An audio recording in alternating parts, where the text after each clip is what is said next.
ceremony the other day, which I was sorry for the first time I wasn't able to make it because I was under the weather, but I know there was others out there that were representing our people and our nation in a good way. And then when we were at Batoche and we were celebrating the Veterans Day, the National Veterans Day, that was such a ceremony, was beautiful. We were in storms and snowing, and yet we were together and we were holding each other up with our elders in the tents. And we were just so, with the compassion that we have and the caring about who we are as a people, we come together with our veterans, our old ones, our young ones, little children running around in the tents and getting together at the Dumont Lodge, another place that we own. It's just amazing how far we've come. So with that, we give thanks to our Creator for all that, for bringing us all together in a way where we're able to work together. We're able to come together. We are able to not necessarily overlook, but we see what's most important. So we continue moving forward. And the celebration that Comfy has every year, and other communities that come together. And now we're talking about bringing more buffalo home. We're connecting with the buffalo, the spirit of the buffalo. We're connecting with what's so important, our ancestral ways, our government, that Louis Riel. And the other day, I was thinking about, they still have that rope that hung Riel. And also, Riel died for the cause, for us to live together and work together and come together and move forward together. And with that, sometimes us elders, I've been corrected before, and it's kind of sad that some people will be very arrogant and tell you point of order while you're praying. And that's not a good thing to do, because from my heart, I'm trying to bring those right words as an elder, that we can come together. And as I sit with my sister Caroline here, and we talk as elders, and we want to bring us together, not separate us. We are very respectful to the office of the nation, and that's what's so important. And as far as not wanting to work together, that's not a good thing, because we all have that responsibility. My grandchildren that are taking Michif in Westmount School, what are they learning? What are we leaving for those little girls? My granddaughter asked me the other day about Michif and what is that? And who we are as Métis at 6 years old, going to be 7 years old. Isn't that an eye-opener? And the other little one that's 4 years old, she comes to sit beside Papa, and I'm talking to her in Michif. Because if we don't do that, we're going to be lost.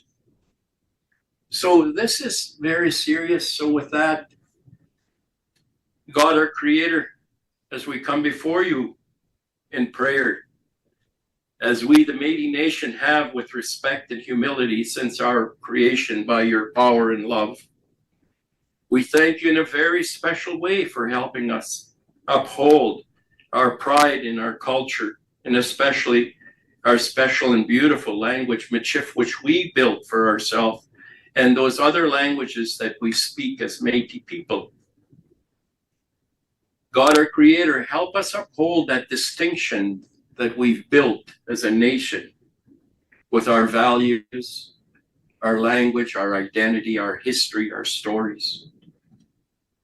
God, help us as we move forward today in this PMC meeting, as your special people come before you today with a special purpose and celebration and intention.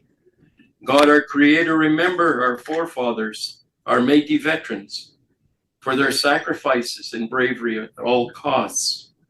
God, our Creator, we give thanks especially today as we honor our Métis veterans and those who are always in our hearts and fought bravely to serve their country, so we may have freedom to preserve our culture as Métis and proud Canadians. God, our Creator, we give thanks to Louis Riel and the Métis soldiers who fought to protect our rights and our nationhood. Let us not forget. Today, as we stand here, let us remember those that left us, like Marie Favel and her family, and another gentleman who passed away in Isle Across this morning, and those other people that have left us. Those that have left us with love and caring and wanting to come home. And now they're gone to their home, where we are going to meet someday in that special home where we come together with love and caring.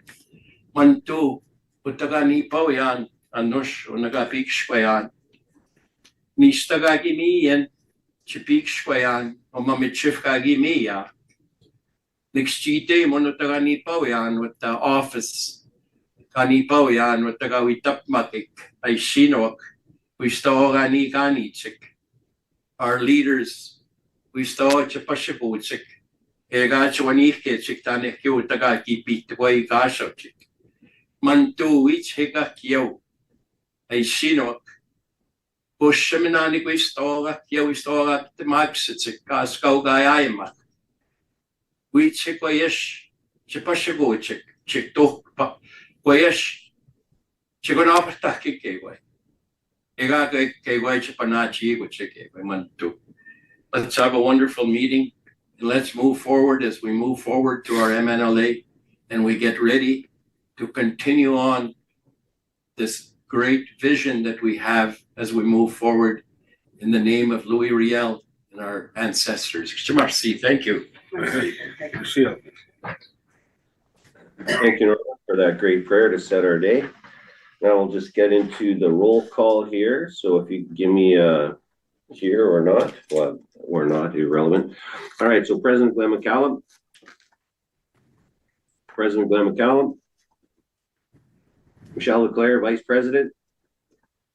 Thank you. Marlene Hanson, Secretary. Here. Thank you. Treasurer Jeremy Denemy. Present. Thank you. Laura Burnoff, Northern Region 1. Is she on? Laura Burnoff, Northern Region 1. Leonard Montgrand, Northern Region 2. Leonard Montgrand. Brennan Morasti, Northern Region 3. Here. Thank you. Ryan Lee Carrier, Eastern Region 1. Here. Brent Dignas, Eastern Region 2. Good morning. Thank you. Darcy Lepwick, Eastern Region 2A.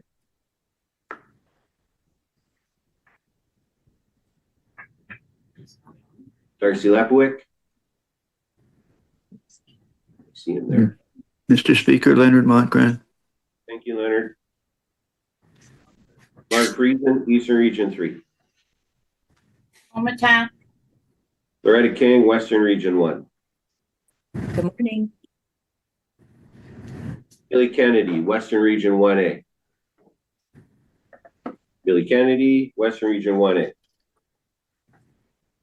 Sherry Ann McLennan, Western Region 2. Nope. Beverly Fullerton, Western Region 2A. Good morning. Wendy Gervais, Western Region 3. No. Youth President Rachel Heiser. Present. You. La Femme de Métis, Interim President Darlene Langan. Here. Thank you. We have quorum. Darcy Lepwick. Just double back on him. Oh, I see him. Okay, I see you, Darcy. Gotcha. Thank you. So now, approval of the agenda. Could I get a motion to approve the agenda, please? Screen. Can you? Oh, there we go. Mr. Friesen, did you just put your hand up? I still move. Okay, thank you. Second. Minister Morasti seconds. Thank you. Any questions, concerns? Mr. Chair. Okay. Michelle Leclerc. Yes? Hi. I'm wondering, we received some correspondence this morning. I wonder if we can move that into our in-camera session. I know that we're going to be discussing some issues around that. Absolutely. Yeah, bring that up when we're in camera and we'll speak to it. Thank you. Anything else on the agenda for the day so far? Hearing no comments. John? Wait. Yes. I'm hoping that we can add to the agenda a communication strategy, and maybe if I could just speak to it. We've received several emails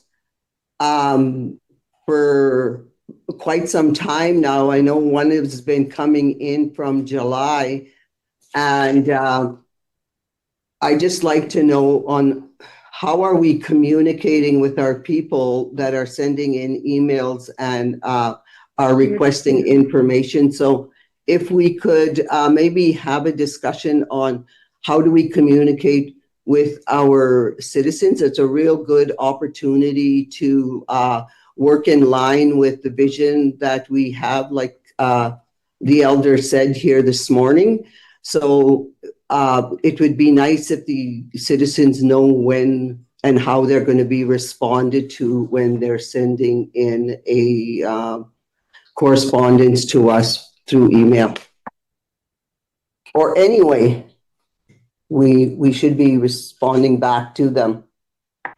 Okay, could that be a chat that you could have at Government Day when you have some staff there so that you can talk to the communications folks and work it out and then make a plan?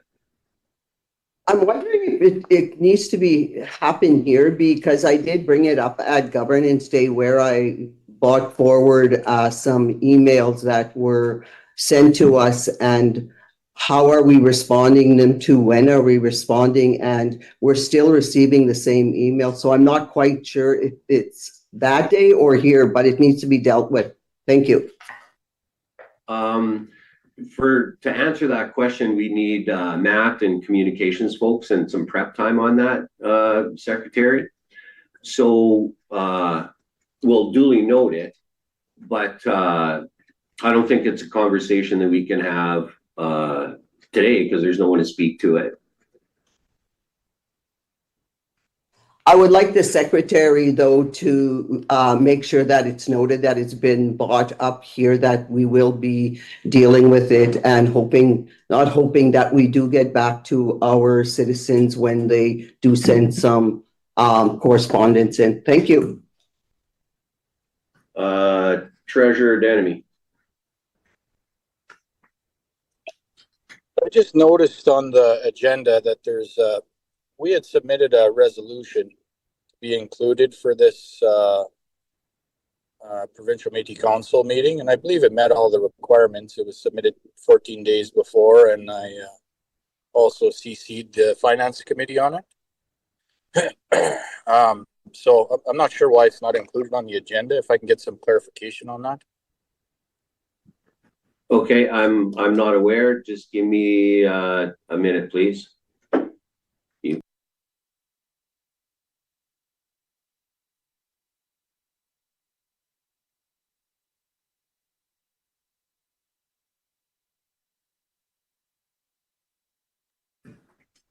Treasurer Denemy, who did you send it to and what was it regarding? I sent it to the Office of the Clerk and the Office of the President as per the instructions on the rules, and it was regarding interest and investment income and the use of it. Okay, I think Clerk Quintel is going to speak to that.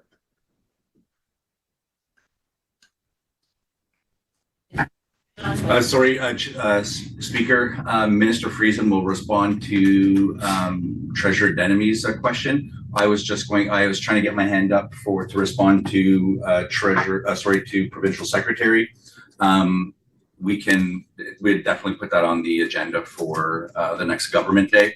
And I do believe I know which letter she's referencing, and it's been addressed. Minister Friesen? Thank you, Chair. With regards to Treasurer Dennemy's resolution, I'm sorry, Treasurer, I don't have that. But just searching my emails here and I don't have that resolution, but with the, in the context of your resolution, we have discussed a policy on, it's an financial investment policy, which is currently under review. And it'll be coming forward to the Provincial Métis Council in the next PMC meeting. It just hasn't been approved by finance yet, but we will be discussing that specifically. So I hope that addresses some of your concern with the resolution. However, I didn't see your resolution, so I can't speak to it. Okay, so next PMC, that'll be addressed. Point of order, Mr. Chair. I don't think that answers Mr. Dennemy's question around, he had indicated that he had submitted a resolution. I haven't seen the resolution, but I think he's wanting an answer from maybe the policy team who collects those resolutions. Okay, you see there's a hand up in that one window there. But it just showed mine. Is there anybody that can speak to this or not receiving it? And then we're going to move on.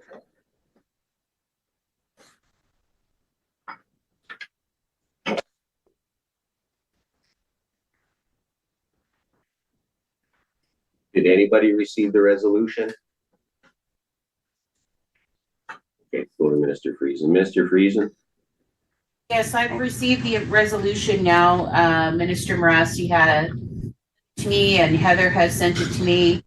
I'd like to review this with finance, and we haven't had an opportunity to do that yet. The resolution, I'd like to review before I respond to it. Thank you.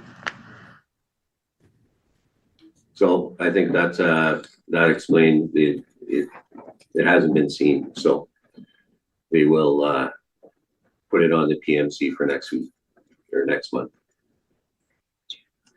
or January, sorry. So anything else with the agenda, folks?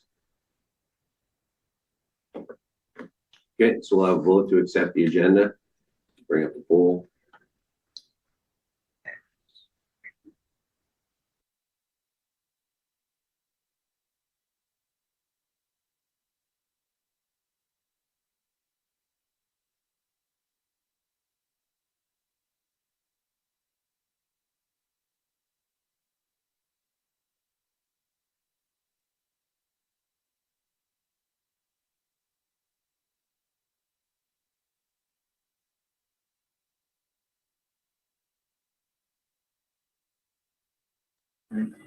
Okay, thank you. That's passed.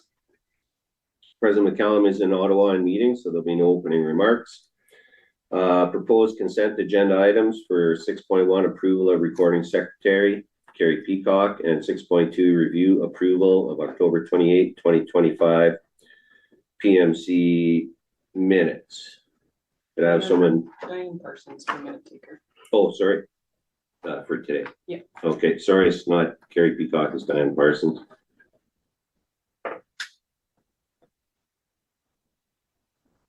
Someone move that, please. Chair, Minister Fullerton here. I will also move that. Thank you, Minister Fullerton. Second. Mark Friesen. Thank you, Minister Friesen. Any questions, concerns regarding the proposed consent agenda? Youth President Heiser. Good morning. So going through the minutes for 8.6, there was discussion talking about the constitutional reform about including women and youth onto the provincial ballot. And it didn't really talk about the details. It just said during discussion, comments were offered regarding friendly amendments to the proposed motion that were not accepted by the seconder, and the following motion was tabled. And then looking through other parts of the minutes, there was more details provided about what the friendly amendments were. And I was wondering if those could be included.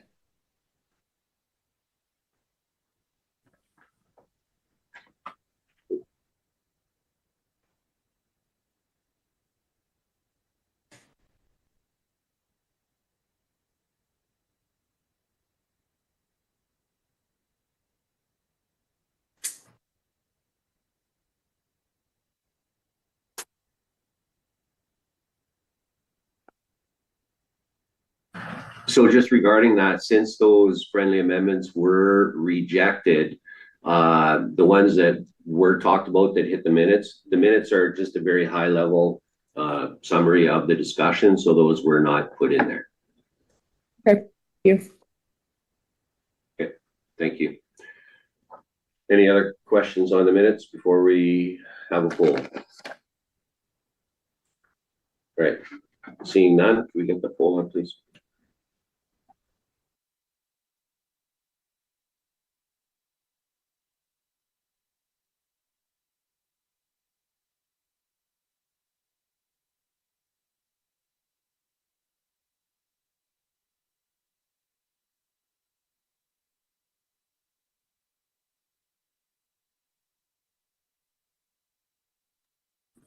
All right, so moved. Thank you very much.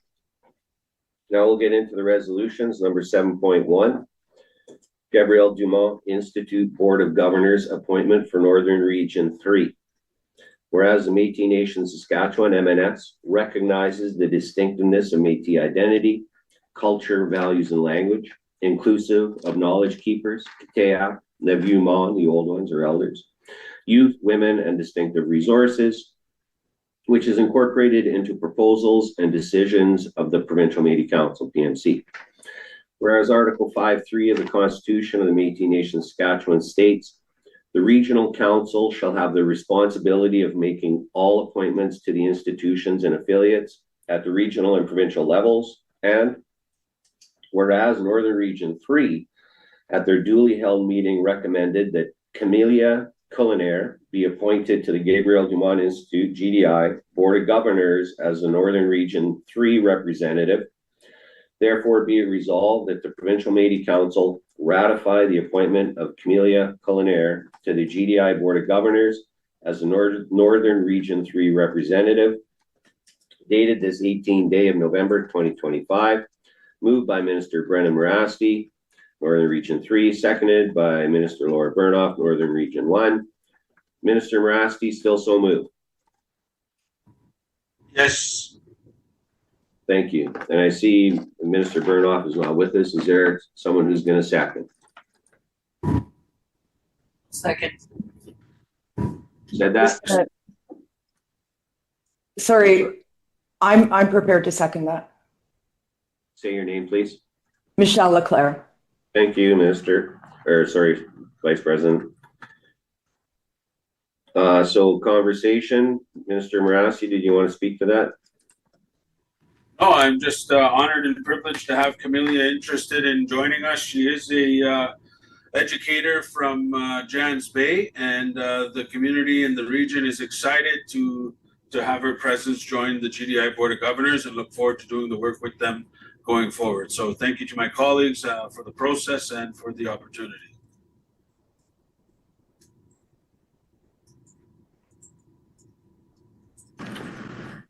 Any other questions regarding Ms. Culinare's appointment?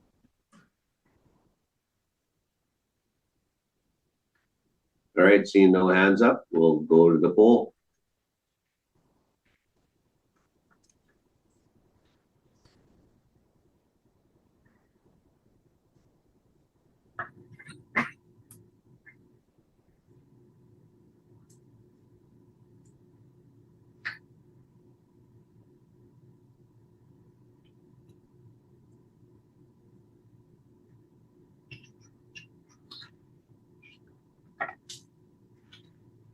Right. So moved. Thank you very much. Congratulations, Ms. Culinaire. All right, 7.2, protection of the Saskatchewan River Delta and support for Métis environmental stewardship. Whereas the Métis Nation-Saskatchewan MNS recognizes the distinctiveness of Métis identity, culture, values, and language, inclusive of knowledge keepers, Katayak, Levieux Monde, the old ones or elders, youth, women, and distinctive resources, which is incorporated into proposals and decisions of the Provincial Métis Council, PMC. Whereas the community of Cumberland House is the oldest permanent settlement in Saskatchewan, established through the Hudson's Bay Company's first inland trading post and fort, and predates the formation of the province of Saskatchewan. Whereas the Saskatchewan River Delta is one of the largest inland freshwater deltas in North America and has been home to generations of Métis families who depend on the delta for hunting, fishing, trapping, harvesting, spiritual practices, and a way of life tied to the land and waters. Whereas Cumberland House is a historic Métis community whose citizens continue to assert their inherent rights and uphold traditional practices rooted in the Saskatchewan River Delta territory.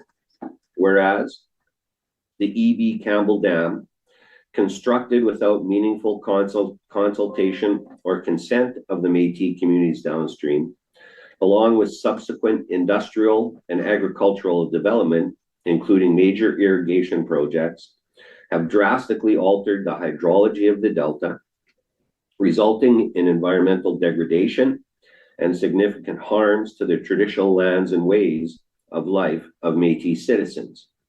Whereas current and proposed upstream developments, including the Saskatchewan government's $4 billion irrigation expansion project at Diefenbaker and Buffalo Pound, present a clear and ongoing threat to the health of the Saskatchewan River Delta ecosystem and the constitutional rights of downstream Métis communities. Whereas historically, the community accessed clean, potable water from the Saskatchewan River, but due to cumulative upstream damage and altered flow patterns, this source is no longer viable. And the community of Cumberland House is currently under a boil water advisory, and efforts by Saskatchewan Water Agency to drill ground wells have not resolved the issue, resulting in a persistent humanitarian and ecological crisis.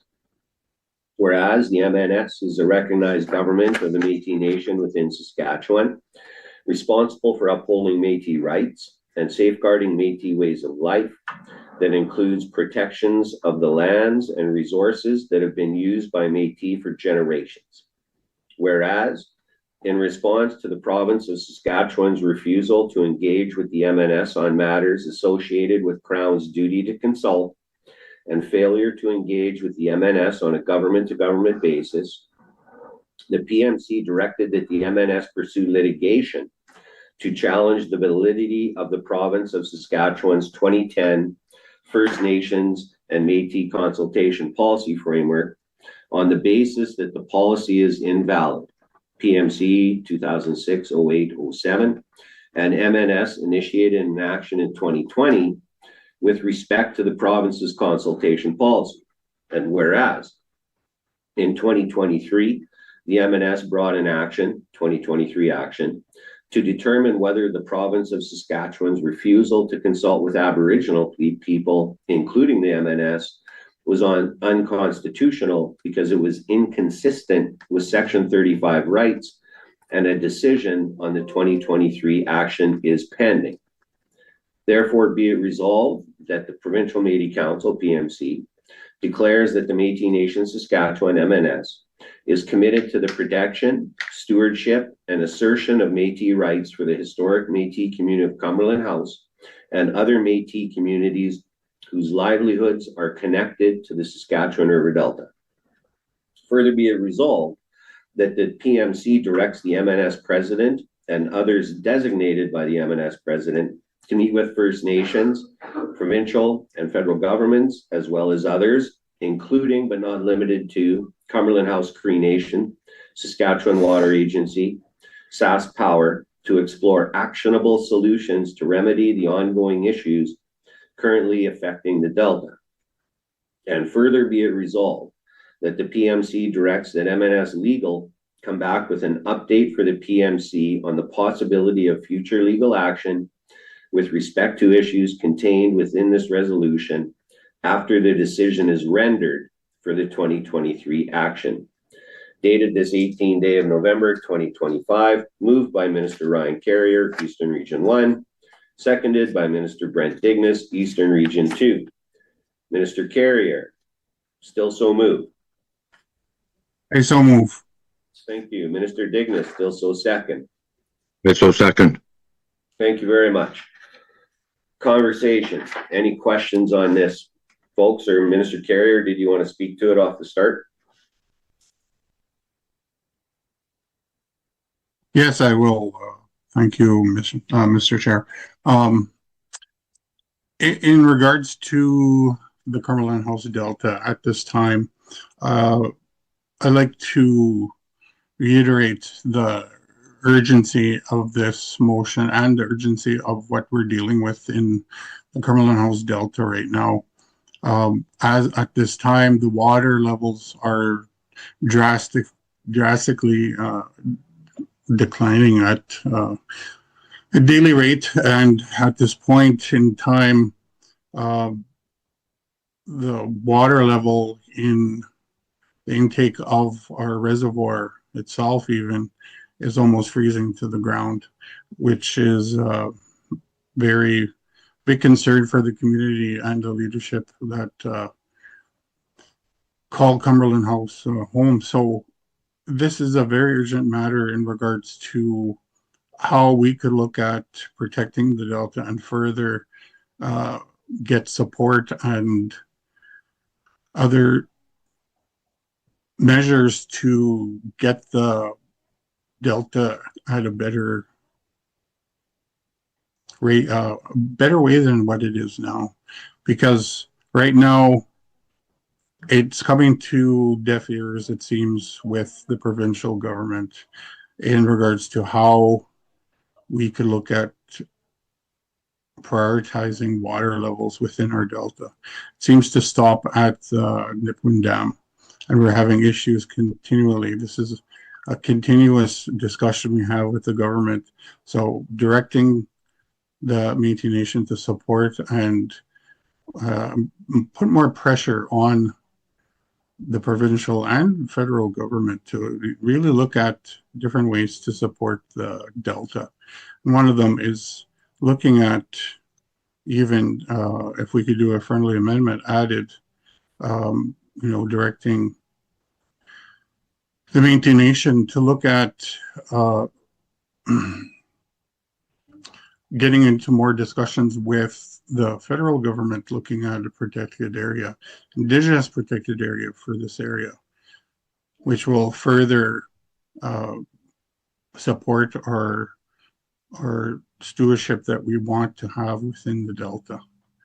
And I see there's some questions from other people, other ministers, so I'll leave it be for now, and then if any other questions come up, I could discuss. Thank you. So in the second, further be it resolved, they do say the federal government minister. It is noted in there. So next question to Vice President LeClaire. Thanks, Mr. Chair, and I want to thank Minister Carrier for raising this issue. Of course, as we know, Cumberland House Delta is one of the only inland deltas in the world. Certainly, I think one of two in North America. So it's really important.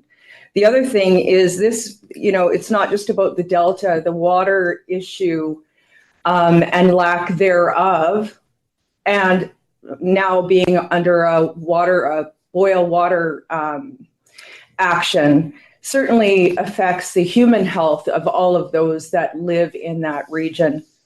So I just want to say that I 100% support this resolution, and hopefully it will pass. I know people talk about what the costs will be and all of that.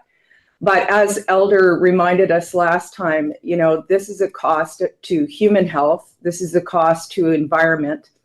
And so I encourage my colleagues to support this resolution. So thank you very much. Thank you, Vice President. And Louis Boardroom, whoever has their hand up there. Thank you, Mr. Chair. Minister Morasti here. I have my hand up first, and then our CEO would follow. So thank you to my colleague, Minister Ryan Carrier and company for bringing this resolution forward on behalf of their community. I've been keeping tabs on what's going on there, and I thank our Minister of Environment, Land and Agriculture, Lepwick, for being a part of that process as well. And I speak in full favor of this project. The supports for Cumberland House and their Delta, and even more as the Saktawak IPCA program is part of our area. We hope to support that in the Cumberland area as well and others throughout our province. So look forward to doing this work with our colleagues. I am in favor. Thank you. The Minister. Now, Mr. Quintel. Thank you, Speaker. I just wanted to also raise that we have met with the United Nations, so UNESCO, on the Delta, as it does have both cultural and natural significance. And so there's another option. You know, we've got the provincial and federal options, but this also brings in the United Nations as an option as well to try to pursue protection through UNESCO. Thank you, Mr. Quintel. Minister Lepwick.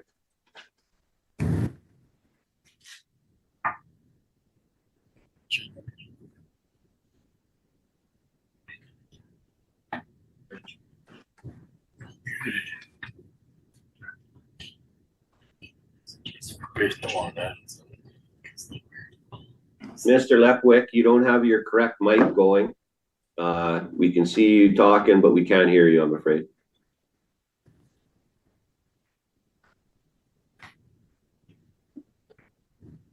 Still nothing.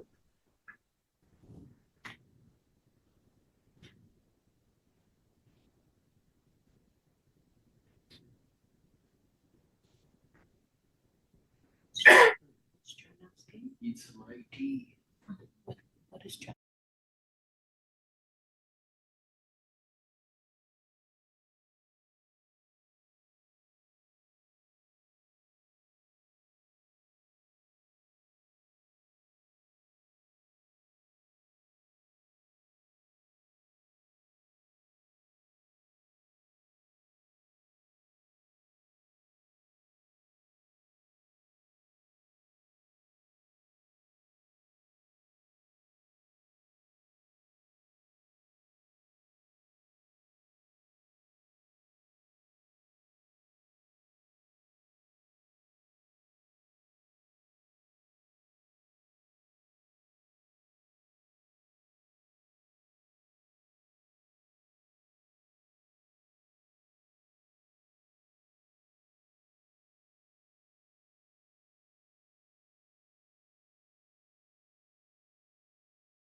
We're live again. Welcome back, folks. Sorry about that technical glitch there. Now, according to my hands up, it was or Vice President Leclerc, but I see the hands down now. So I'll go back to Minister Carrier. Sorry, John, I'm not sure why my hand came down. Oh, I'll be really quick though. Please do. Just to Mr. Quintel's point, I think if I was going to ask Ryan or Minister Carrier for a friendly amendment, what I would include in their provincial, federal governments and either UNESCO or the United Nations, as well as others. So I put that out there because I think the United Nations could play a really integral role in bringing this forward. I know it helped when we were on the Isle Across School fight, and so I would ask Ryan to consider that. Thank you. Okay, it does say as well as others on there, but Minister Carrier, did you want to respond to that? Thank you, Mr. Chair. Thank you, Vice President Leclerc. In regards to that friendly amendment, I was going to suggest that as a friendly amendment to the, I guess this first further be it resolved that we look at to explore actionable solutions to remedy the ongoing issues currently affecting the Delta, including that at the end would be including but not limited to discussions and getting a designation for IPCA for the Cumberland Delta, but also looking at getting discussions with the United Nations and UNESCO in regards to the designation as well. Combining the two for this very sensitive ecosystem, I think, would be essential in moving this forward, where it's more to the point of that the protection needs to happen. Thank you.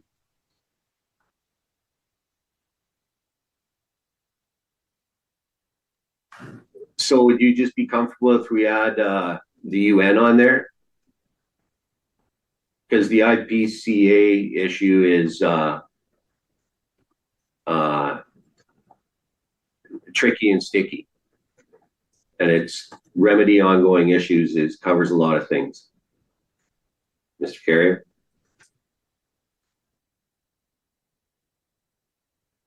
However, we need to push this forward because at this point we have IPCA in the La Crosse area, and having this designation would be a first step in having discussions with different entities around the Cumberland Delta. The IPCA, I would, in my opinion, be the first step in regards to getting the designation, because the United Nations designation, the UNESCO site, is a long process. We have to get something done in the interim where we have the protection, and further protection is from the world of the United Nations protection. So starting with our locally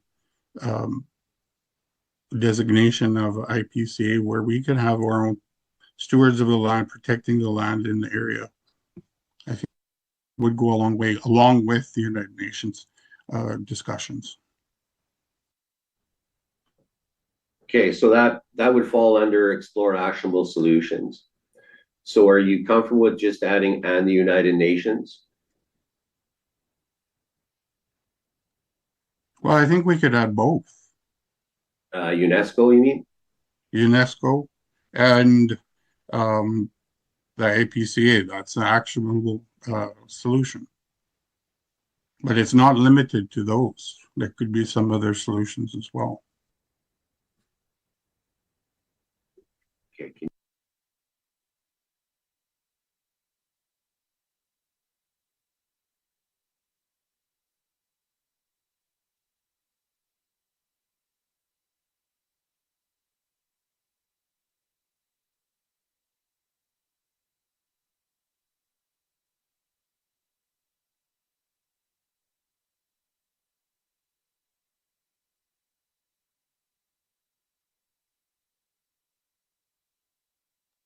Okay, so Mr. Carrier, IPCA, we're gonna have someone explain it here just real quick. Because well, I'll just let you explain it, please. So an IPCA is a co-management system or a co-management agreement that would have to be entered into with all of the First Nations within the area as well as Canada. And so the length of time to get it set up as well as the amount of negotiation and potential for there to not be a collaborative approach to it could get in the way of it being the most appropriate action to be taken. And so that's really just one of the reasons why it may be better to assess the feasibility of an IPCA as opposed to outlining it as the specific action that you're looking for here.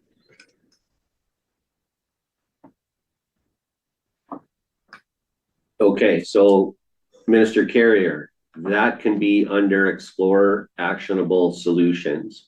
Because if you put IPCA in there, it ties you to a thing. I think that's United Nations and more, I guess it would be Parks Canada would be the discussion point in regards to the IPCA, not specifically to it as a holding place, but having discussions with Parks Canada and their interpretation of it with the Cumberland House Delta resource users, I think would be a good option too. As an agency. It says as well as others.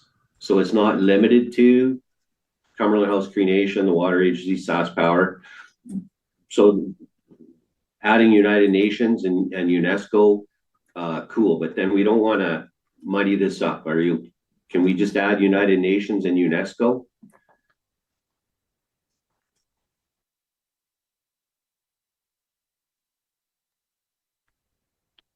Like I said, however it could be done where we have the protection of the Delta, I think that would be a good way to start. Okay, thank you. So add UNESCO onto there, please. And then I'm going back to Mark. Mark, Louis Boardroom, is that Mr. Friesen?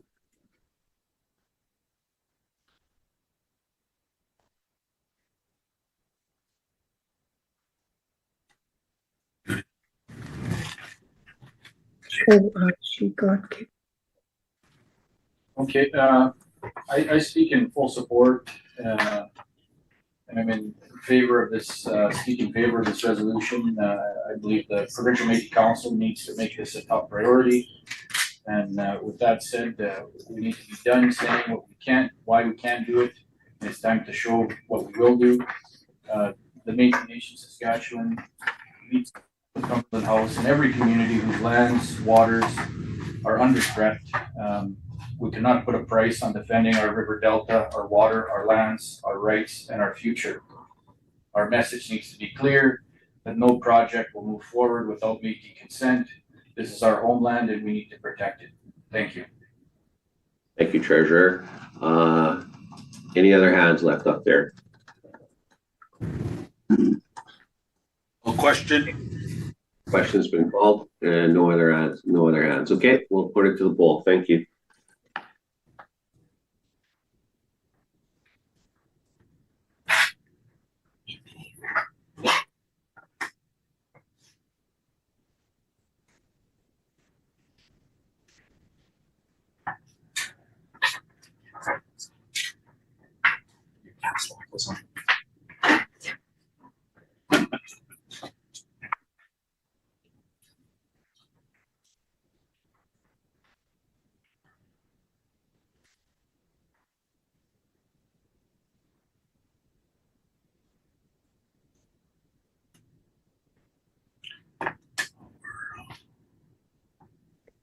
And so passed. It's a very important motion. Good job. Thank you.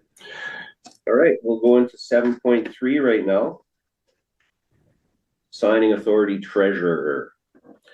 Whereas the Métis Nation-Saskatchewan, MNS, recognizes the distinctiveness of Métis identity culture, values, and language, inclusive of knowledge keepers, Katayak, Leviumon, the old ones or elders, youth, women, and distinctive resources, which is incorporated into proposals and decisions of the Provincial Métis Council, PMC. Whereas the MNS is committed to promoting transparency and integrity in all aspects of government operations, including prudent and accountable use of MNS funds.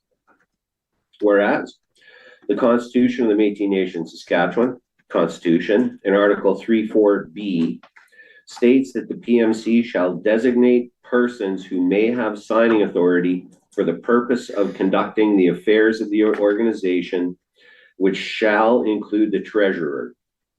And whereas at their duly convened meeting on November 12, 2025, the Finance Committee recommended that the PMC approve the addition of the treasurer to the approved signing authorities of the MNS in alignment with the requirement in the Constitution, Article 3.4b, for the following designated signing authorities: Glenn McCallum, President; Marg Friesen, Minister of Finance; Jeremy Denemy, Treasurer; Richard Quintal, Chief Executive Officer; Matthew Vermette, Chief Operating Officer; Echo Quinn, Director of Finance. Therefore, be it resolved that the PMC approves the addition of the treasurer to the approved signing authorities of the MNS in alignment with the requirement in the Constitution, Article 3.4b. Further, be it resolved that the PMC confirms that MNS banking related documentation be signed by any two of the following signing authorities: Glenn McCallum, President; Marg Friesen, Minister of Finance; Jeremy Denemy, Treasurer; Richard Quintal, Chief Executive Officer; Matthew Vermette, Chief Operating Officer; Echo Quinn, Director of Finance. Dated this 18th day of November 2025, moved by Minister Marg Friesen, Eastern Region 3, seconded by Minister Billy Kennedy, Western Region 1A. Minister Friesen, still so moved.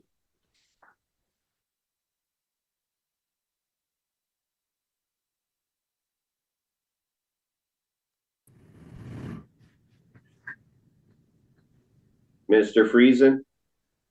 Yes. Unmute. Yeah. I so move. Thank you. Is Mr. Kennedy, did he tune in yet? No. So can we have a seconder, please, to replace Minister Kennedy? Michelle Leclerc, Vice President. I will second that motion. Thank you, Vice President. Any conversation regarding this motion? Pretty straightforward. Oh, there's a hand up. Secretary Hansen.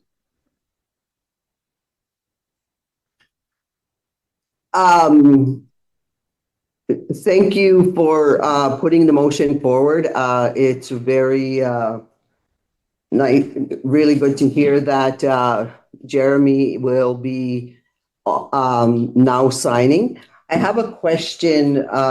As a treasurer, and according to the Constitution, it says he's a signer.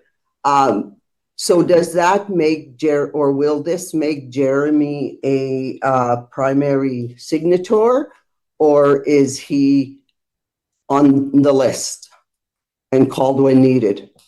Thank you. He is on the list with the others. I also have an additional question to that. Because he is the treasurer and should be aware of all of the happenings within the financial department, is he going to be on the financial committee? Will this also provide him to be there?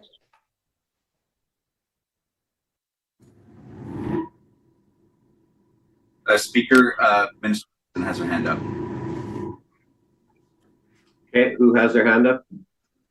Yeah, okay, Minister Friesen, go ahead. Thank you, Chair. First, just a technical, Jay, can you let me into the meeting, please? I'm still waiting to get into the meeting. And to answer Secretary Hansen's question, The appointments on the finance committee, standing finance is made by the president, so I can't answer that question. And Treasurer Dennerby will be briefed on matters concerning Métis Nation finance as requested by him. Thank you.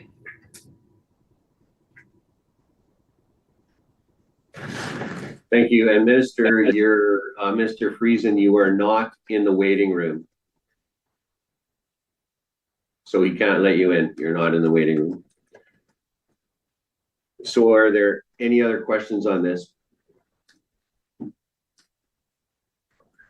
All right, seeing no hands up, we'll go to the vote here.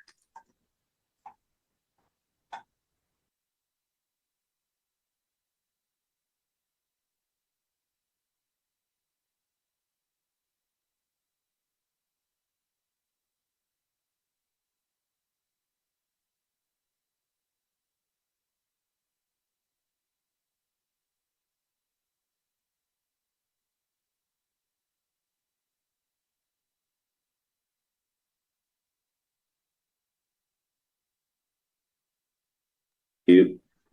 Thank you very much. So passed. Okay. Number 7.4, delegate honorariums. Okay. So Métis Nation Legislative Assembly delegate honorariums. Whereas the Métis Nation-Saskatchewan MNS recognizes the distinctiveness of Métis identity, culture, values, and language, inclusive of knowledge keepers, Kitayak, Les Vieux Monde, the old ones or elders, youth, women, and distinctive resources, which is incorporated into proposals and decisions of the Provincial Métis Council, PMC. Whereas the locals are the foundation of the MNS government, serving as the primary link between citizens and their government, ensuring that community voices are heard and represented in all decision making. Whereas local presidents or vice presidents attending in place of a president, women's delegates, and youth delegates each play vital and complementary leadership roles within their communities, providing governance, advocacy, mentorship, and cultural continuity on behalf of Métis citizens across Saskatchewan. Whereas these community leaders are expected to attend the Métis Nation Legislative Assembly, MNLA, to represent their constituents, contribute to laws, policies, and budgets, and uphold the democratic functioning of the MNS. Whereas attendance at the MNLA requires significant personal sacrifice, including time away from family, employment, education, and community obligations. And these leaders currently receive no compensation for their dedicated service in this capacity. Whereas empowering grassroots leadership through fair recognition and financial support strengthens the Métis Nation's governance, accountability, and ability to deliver effective programs and services to citizens. Whereas on November 12, 2025, the Finance Committee recommended that local presidents or vice presidents attending in place of a president, the 4 women's delegates, and the 4 youth delegates shall each receive an honorarium of $250 per day for each day that they attend the Métis Nation Legislative Assembly. And whereas on November 12, 2025, the Finance Committee recommended that the honorariums take effect for the November 21, 23, 2025 MNLA.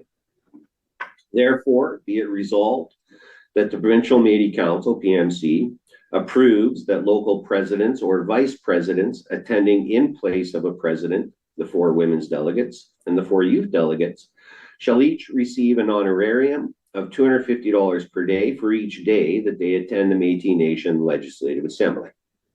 Further be it resolved that the Provincial Métis Council, PMC, approves the honorariums to take effect for the November 21 to 23, 2025 MNLA.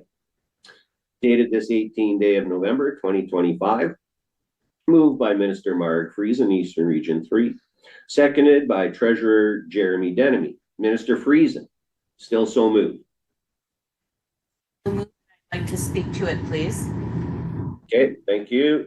Treasurer Denemy, still so second. Yes, I do. Thank you very much. So we'll go with Minister Friesen, then Secretary Hansen. Thank you, Chair. We had quite the discussion on this resolution at the last meeting and confirmed at the Finance Committee meeting just held last week. I think it's important that this is a first step for our Legislative Assembly to commit to them that we are absolutely in favor of ensuring that the local presidents, youth delegates, women delegates are compensated at this time to what is available within this current fiscal year budget.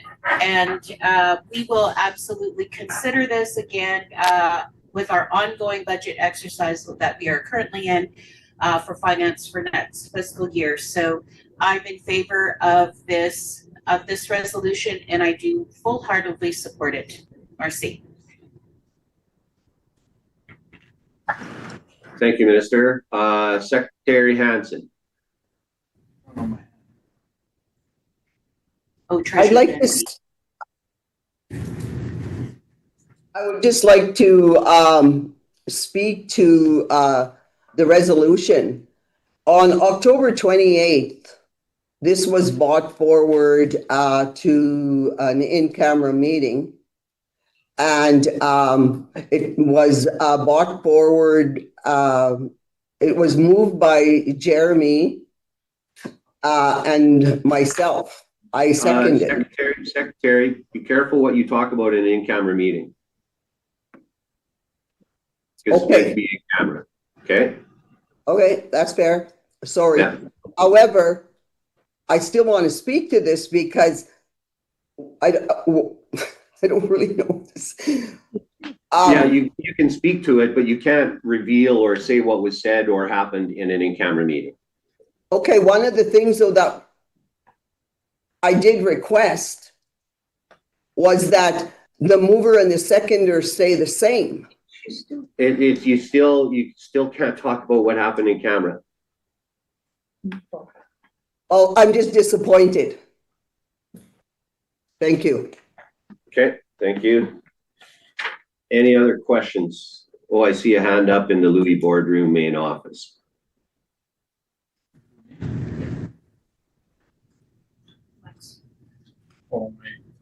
Okay. I guess this resolution is a good start. A very good start.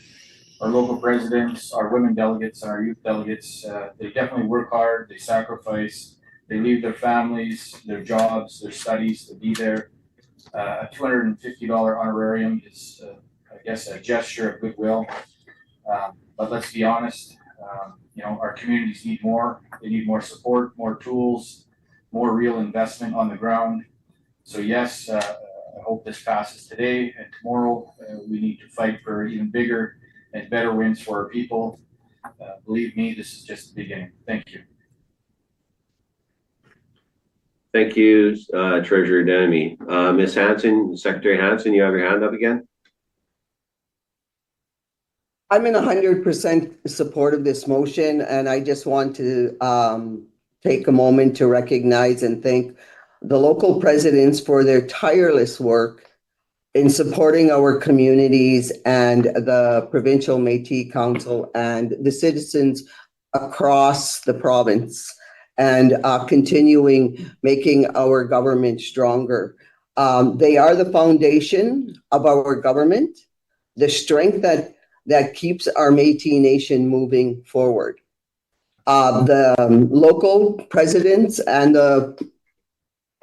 all of the board members deserve recognition, even in small ways, for the dedication and heart you put into your roles.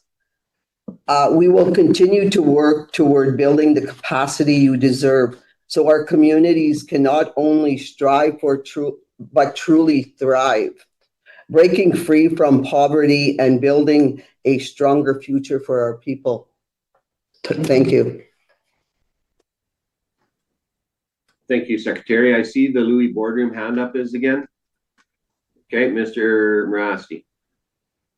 Thank you, Mr. Chair. I too thank my colleagues for bringing this conversation forward. It is a long time coming, but it shows the progress that our Métis Nation-Saskatchewan government is making in strengthening our communities from the grassroots people right on up to the provincial level. So I continue this work with my colleagues, and on behalf of our citizens at home, look forward to the upcoming Legislative Assembly as we bring back to the floor the constitutional reform that strengthens our constitution, but also our transition or transformation that has been going for a lot of years, but further solidifies our situation, our footprint, and our governance structure. I also want to thank our policy and self-determination team for all the work they're doing in strengthening our government and structuring us so that we can be accountable and open and transparent to our people across the board. Is it perfect? No, but we are working hard to make sure we get to where we need to be so everybody is comfortable. And I also want to say the locals unit, I'm happy to have you on board as you continue to work with our communities to strengthen their structures so that when the Métis Treaty comes to our people, to our tables, to our communities to engage and be inclusive of and have the real conversation, we're ready. We're ready to move forward and for the funds to trickle home and the work can be done in the communities even better. So I look forward to that. I'm in full favor of this motion and I do call question, Mr. Chair. Yeah, I see no more hands up. That's great. We'll throw it to the poll. All in favor, please vote.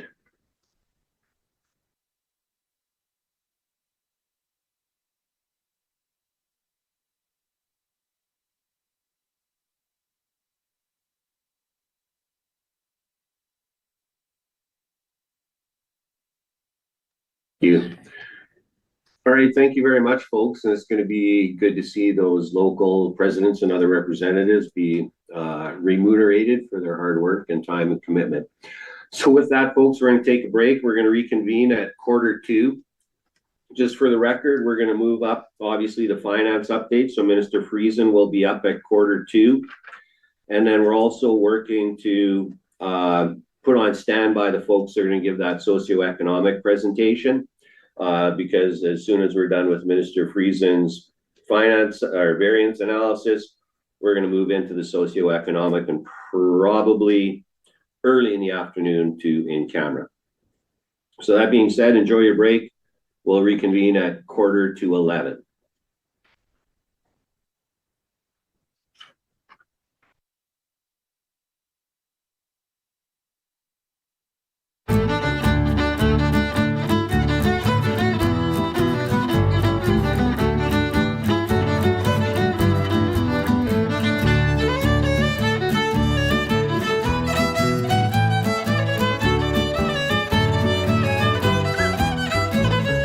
We will be joining the Louis boardroom hopefully during lunch, so we'll see you guys then. Yeah, if you guys are having lunch, let us know, or we will pick up something. Okay, thank you.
Minister Ripple-Eric, Jay here.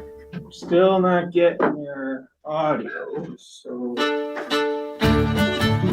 I give you one that's zoomed in shot of the west here? Take off the double shimmer. All right, I'm gonna put in the chat my cell number, Minister. You can give me a phone call and I'll try to talk to you.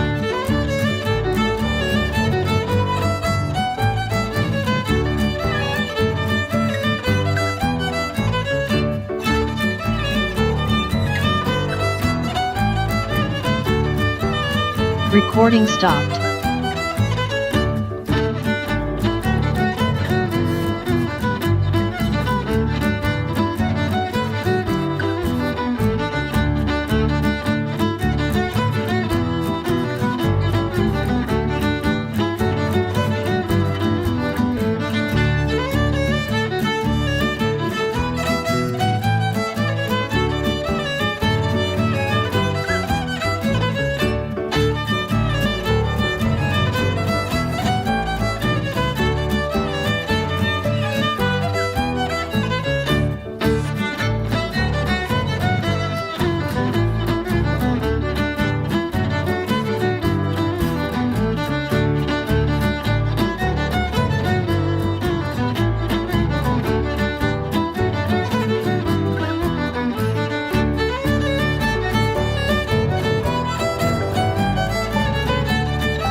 Now?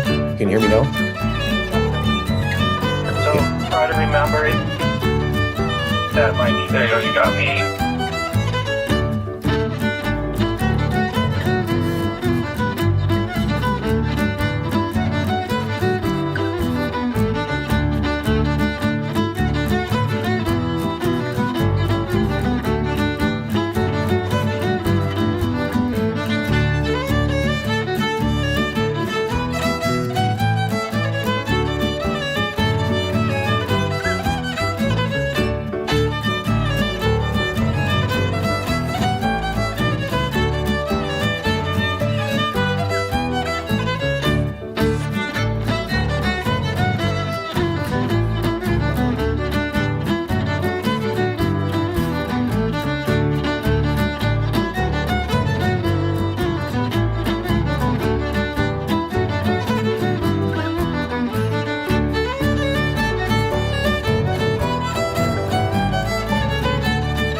thank you. Welcome back, folks.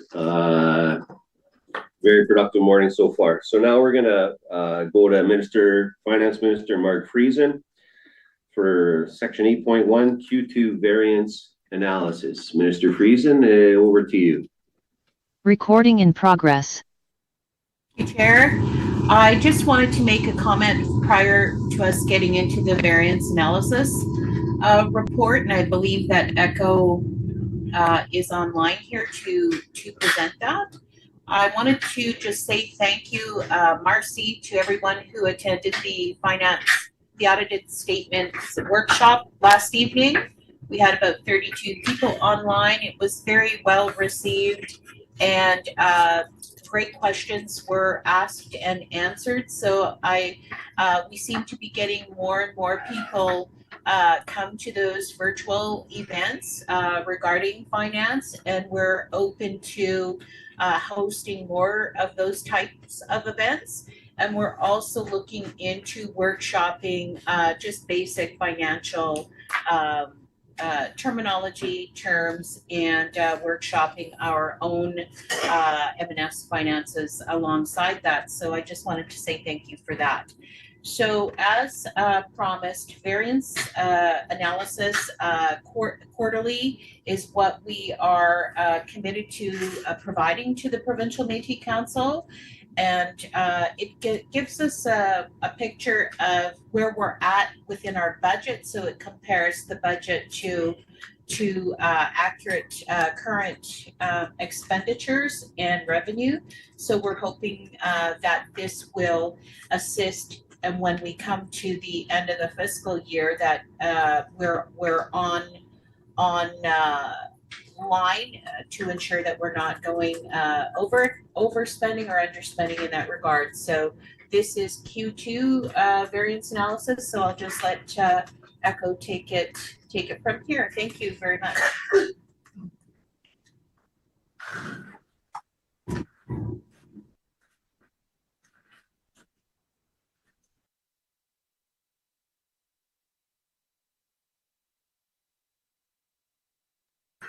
Minister Friesen, is Echo with you? I thought she was online. She is not online. Okay, let's get her online. Okay, can someone text her?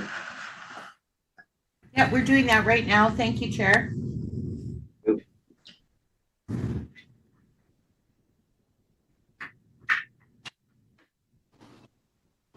Billy, do you have echo there? Because I know before you were going hello, hello, hello, hello.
All right, thank you. Welcome back, everybody. So now we're going to turn it over to our Finance Director, Echo Quinn, for the variance update. Echo, over to you.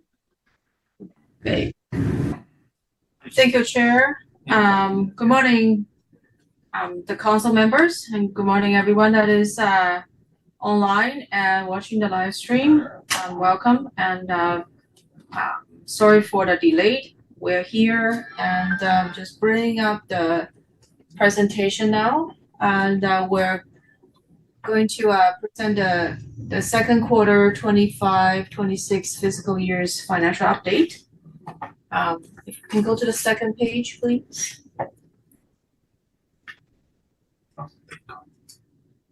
Thank you.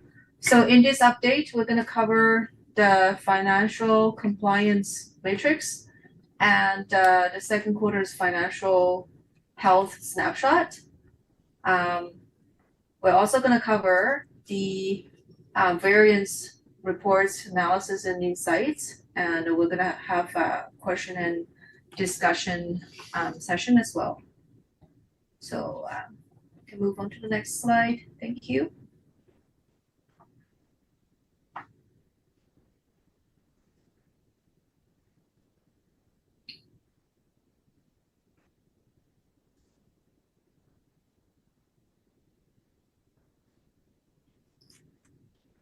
All right, so on this slide, it is the compliance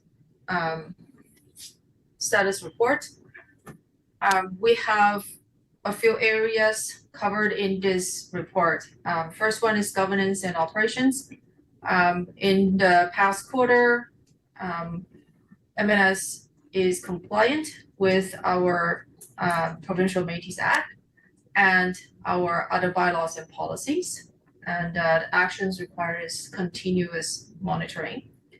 And CRA payroll tax and remittance status requirement wise, we are compliant but require monitoring. So our GST, PST, payroll taxes, WCB, remittance, and other corporate registry status are consistently and regularly monitored. The GST is an annual filing requirement, so we've completed that in Q1. PST is a quarterly filing requirement or frequency. We've completed that as well. Payroll is a semi-monthly filing and remittance process. We have ADP, our payroll service provider, managing that whole process, so it's always compliant. For corporate registry, we fell out of compliance periodically or just briefly because of the annual report was due 6 months after year end, and our financial audited financial statements was approved at the end of October. So we filed the audited financial statements to ISC, the corporate ISC's Information Services Corp. So our corporate registry status is back on track. It is compliant now. Grant funding agreement reporting. We continue to stay compliant. We are working with the funders and various agencies to make sure that we are filing our quarterly returns or monthly updates.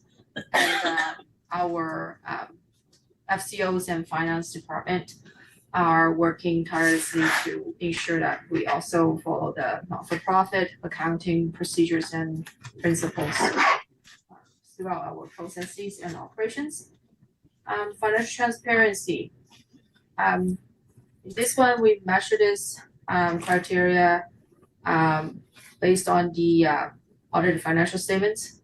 We have received approval on our financial statements from the PMC last month, and we then hosted a couple workshops and information sessions with our MLA members and PMC members, and then it's been a very positive and transparent process, and I think that everyone has provided positive feedback. So this area is going well. Internal control and audit. Within this, finance continue to work on segregation of duties for prevention and internal audit processes, and we always find rooms to improve. We always find some of the processes that we can make changes to create more efficiency and also increase accountability. So I think last quarter, the main highlights that I want to bring up to is that we really embraced the new document approval software government-wide, especially within mainly within the administration teams.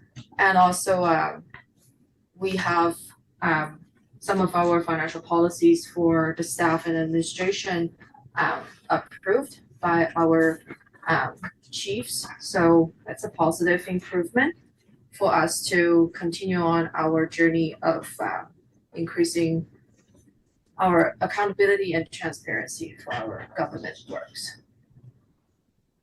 Okay, next slide, please.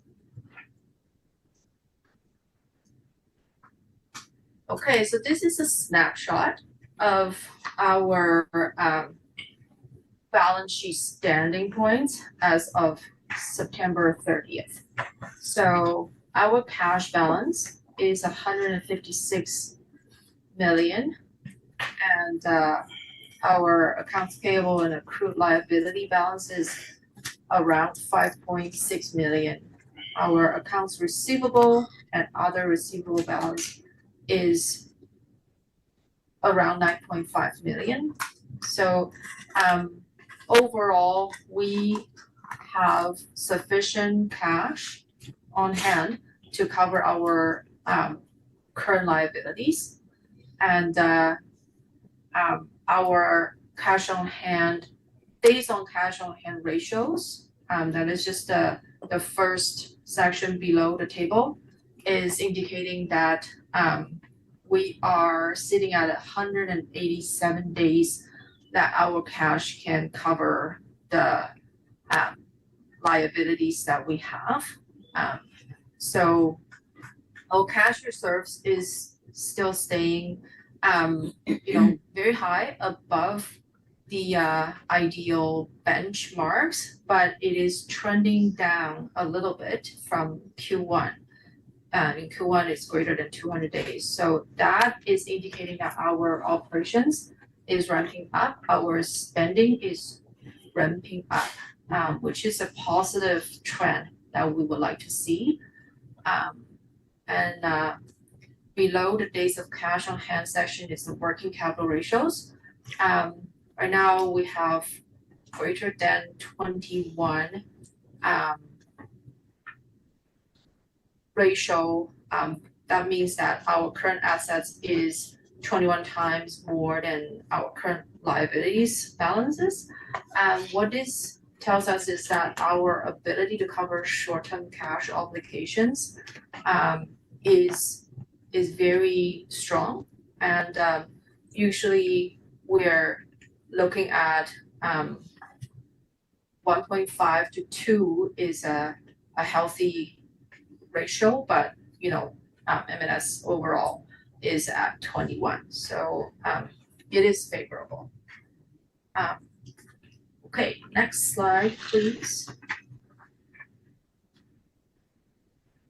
Okay, so on this slide, it is, apologies, it's very small, but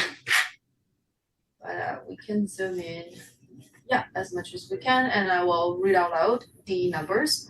So at the end of the second quarter, we have received and recognized $178 million in revenue, which is slightly higher than the budget, which is 155, close to $156 million. Some of that is because of the timing of how the funders distribute the funding throughout the year. Some of the funding agreements have the cash flow schedules set out to be around 55 or 75% of the annual funding to be distributed in the first 2 quarters of the year, and then the third and fourth quarter will be a little less. So that is one of the factors for the variance of that. We recognize a little bit more in the first half of the year. And the second factor is our ISET grant for the GDI agreement, or the GDI support agreement mainly happens in the first quarter. So all the fundings are received, which is amounted for around $19 million. So that was done in the first quarter. Therefore, we are looking at a little bit of ahead of revenue recognition than budget, but it will eventually self-correct. Okay, and then we're moving on to the cost of sales number. As we can see, there is no budget for it. However, there is a small number of $34,922 of cost of sales. That is mainly the online stores and the portage sales that we actually incurred. So the revenues are recognized or included in the other revenues line, and then the cost of sales is independently listed out just to show how much we incurred on like acquiring the inventories or the goods to sell them. Okay, so moving on, the expenses section. As we can see, overall, our expenses for most of the categories and areas are trending behind. It is a consistent or similar kind of picture as Q1. Our overall expenses is sitting at 80 million, comparing to the budget at 114 million. So we're $33.8 million behind target in our spending. The impact is again very consistent to the prior quarter, and we're gonna get into that in more details in the next slide. But the impact is that our program deliveries and some of the operations that we should be conducting is falling behind, which the departments and ministries are aware of this problem, and they're working together to remediate it. So overall, our capital expenditures at the end of the second quarter is sitting at 9.127 million compared to the budget of 41.8 million. So various reasons for this lagging, and it's quite a significant lagging too, but difficulties to secure land in some of the centers and delaying constructions. Those happens pretty commonly in the construction and infrastructure industry. So we're aware of this lagging, and I believe making plans and working hard to make sure that we can change that behind trend, or at least ramping up the capital expenditures in the second half of the year. Overall, our ending fund balance is 88.721 million. It's a surplus, meaning that we have much work to do in the second half of the year. Yeah, and then we can move into the next slide to probably delve into more detailed analysis and insights of those variances. So a couple things to highlight. Admin fee recovered from the program is 4.8 million compared to budgeted 11.5 million. Admin fees is recovered through spending from the programs that are funded by various funding agreements. So when we're in general trending a little behind of spending, then admin fee recoveries will then be impacted.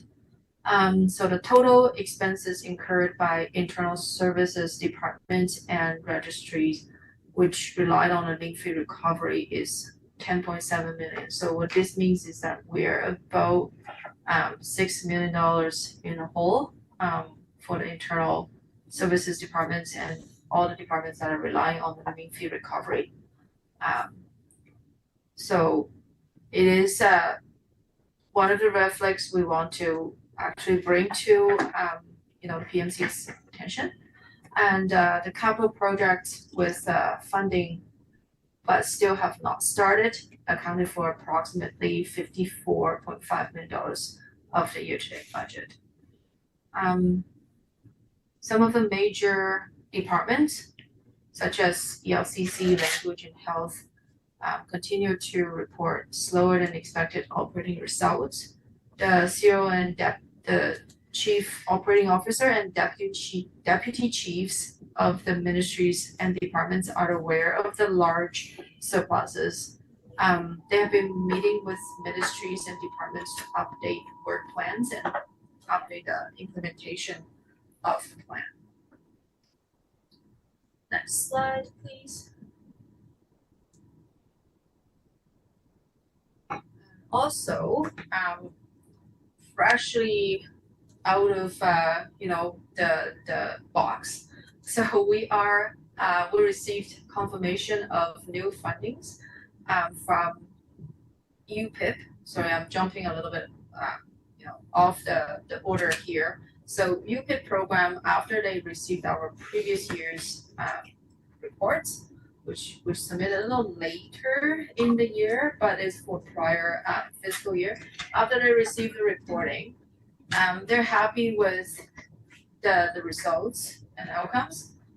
So they decided to provide a $1.1 million additional or new grant for programs and services for this year.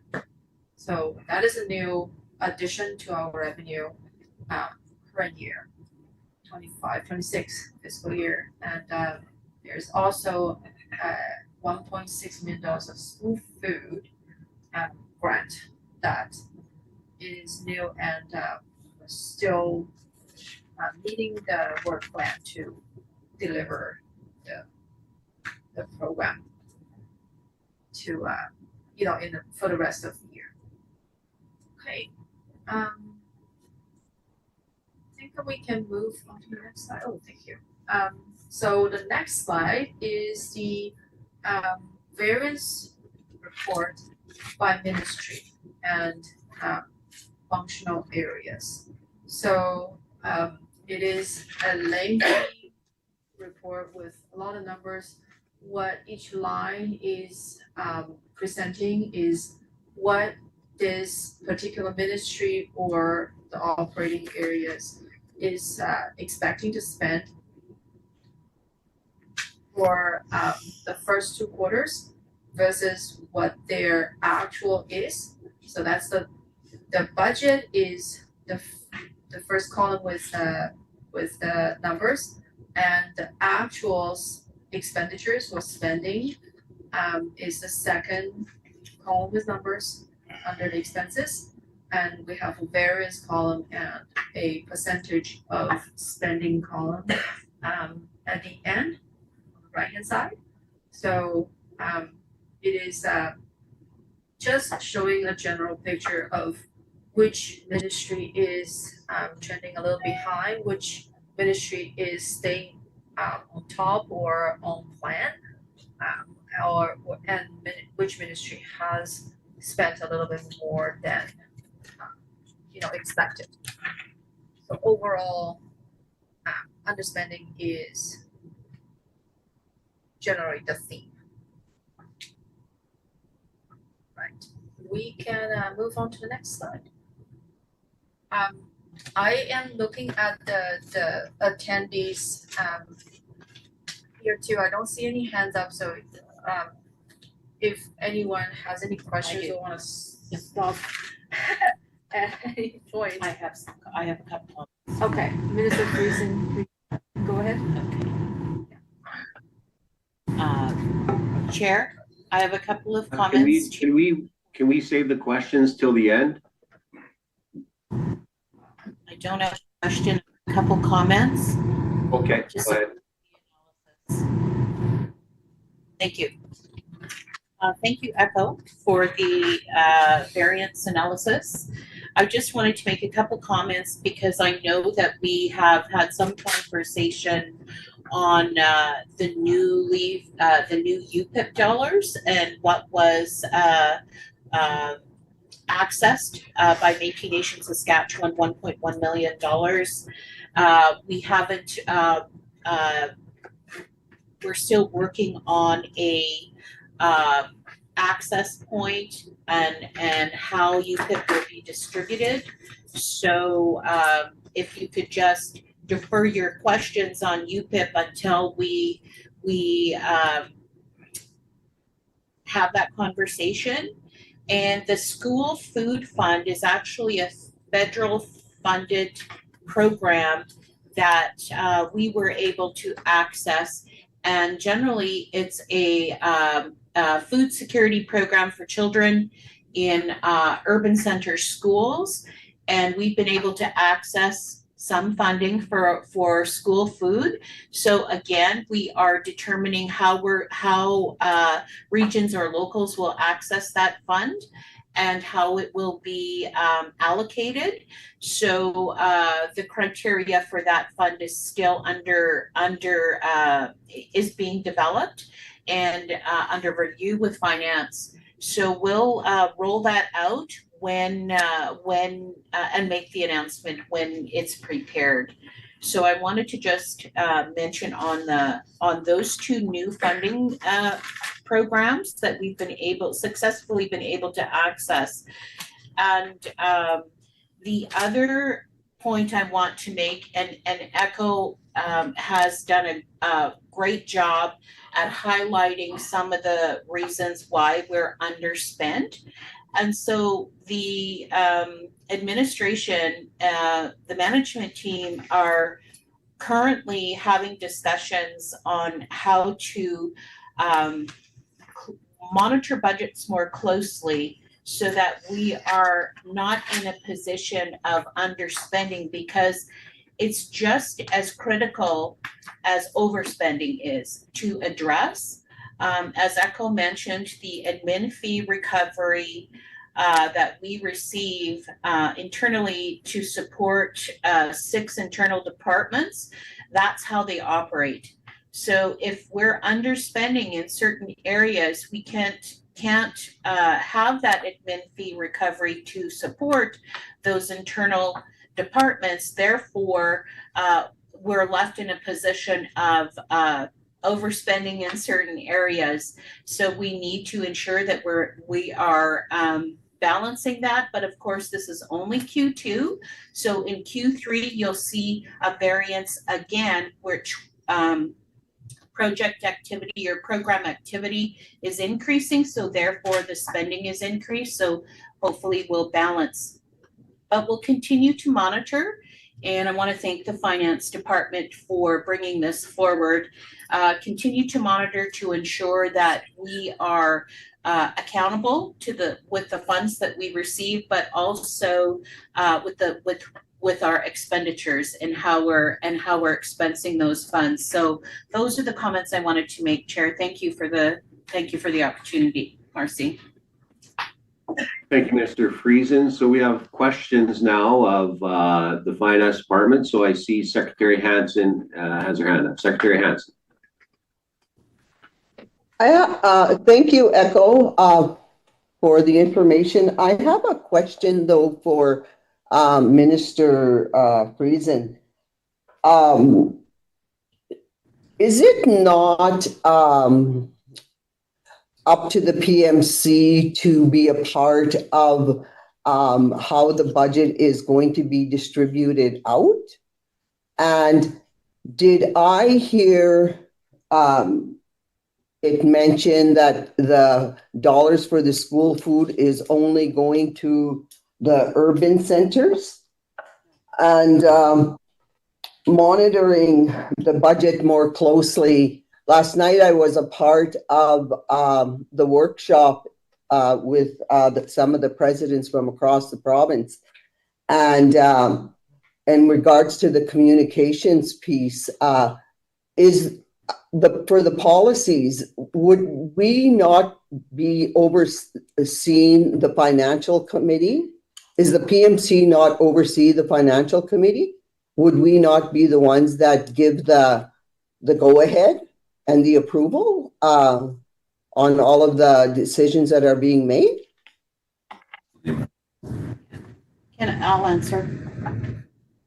Do certain things.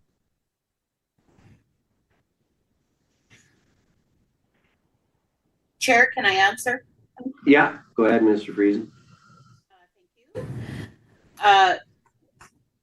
Thank you, Secretary Hansen, for your question. The budget is the budget exercise. We're currently in that process now for the next fiscal budget. The budget is approved by the Provincial Métis Council and also by the Legislative Assembly. There is a process, of course, with budget internally, with operations. It is an operational budget. So I've always encouraged the ministers who are responsible for ministerial departments to participate in that process with their departments and ensure that the priorities match the work plan that has been presented to support that budget, or vice versa. So yes, PMC is involved in the budget process or the budget exercise, and the approval goes to the Provincial Métis Council and also to the Legislative Assembly. So the answer to that question is yes. The internal policies, the internal controls for finance are operational, and they are the policies that the department follows, that the operations and the public service follow to ensure that we are being accountable with funding and expenses. And so those policies have been implemented by operations and are followed on a daily basis. Now, when it comes to Provincial Métis Council policies regarding finance, those are also approved by the Provincial Métis Council, i.e. the financial investment policy that currently is under review with finance will come to the Provincial Métis Council for review and approval. So that is the process with finance. Thank you. Thank you, Mr. Friesen. I saw Minister Morasti had his hand up. Yes, thank you, Mr. Chair, and thank you to the finance team for their presentation, which I've had the privilege to sit through 3 times. So a lot of notes and number crunching and ideas, thoughts. Hence, it leads me to this question to the finance minister. When will PMC be included through the budget process that you just mentioned to provide our input into things or program service deliveries or things such as how internal services is expensed? Thank you. Chair, may I respond? Yeah, you betcha, Mr. Friesen. Thank you. Thank you, Minister Morasti. Of course, we do a budget workshop with the Provincial Métis Council when it's in draft. And at that point, you can, we will have the conversation about the proposed budget and the draft that finance has considered. And then PMC will be able to weigh in on that because we'll have a workshop on it. Thank you, Minister. I see Secretary Hansen hand back up. Secretary Hansen. Thank you, Mr. Chair. Minister Friesen, did I hear correctly that this was new funding? This 1.6? 1.1 For you, is new funding? May I respond? Yes. No, I got it. I just want more. I just want to. Is this new funding? And I also want to know if the dollars are going to be going to through the locals, or are they just going straight to the schools? Decide. Can I respond? Yes. Chair? Thank you. Yes, please. It is new funding in this fiscal year, and we haven't decided how those funds are going to roll out. And the school fund was originally is a program with the federal government that was originally for urban schools, for urban centers. So how M&S rolls it out that's still to be determined. Thank you, Minister. Any other questions for ECHO or Minister Friesen regarding this? You've got a couple from the boardroom here, Mr. Chair. Okay. Who's up? I don't see a hand raised. You're okay if I go, Treasurer? Okay. So myself and Treasurer have our hands up. So just to follow up, Minister Friesen, when and how do we as a PMC get involved in the program funding and development budget review process for programs? Okay. If I can, Chair, answer that. Yes, please. Thank you. So every department, every ministry has a work plan, Minister Morasti. You as the minister will review that work plan and have discussion on that work plan with your department head, like your department staff, and then you can provide your input on that work plan, which will then be supported by a budget. So you have two entry points there to be involved in the budget process. Again, the work plan, discussing with your department on the work plan where you're at, the status of that work plan and the progress, and in turn that budget should match what the work plan activities and outcomes should be. So at any point you can request that information from your department because the Department of Finance covers the budget side of things and just occasionally reviews the work plan to see if it's in keeping and there's no new outcomes, no changes to the work plan that the budget will not support, or if there's new funding that comes available, then it is amended or it's into the next fiscal year. So it all depends on where the work plan is, but at any time you can request that information from the department that you support. Thank you, Finance Minister. I guess a follow-up again, if I may, Mr. Chair.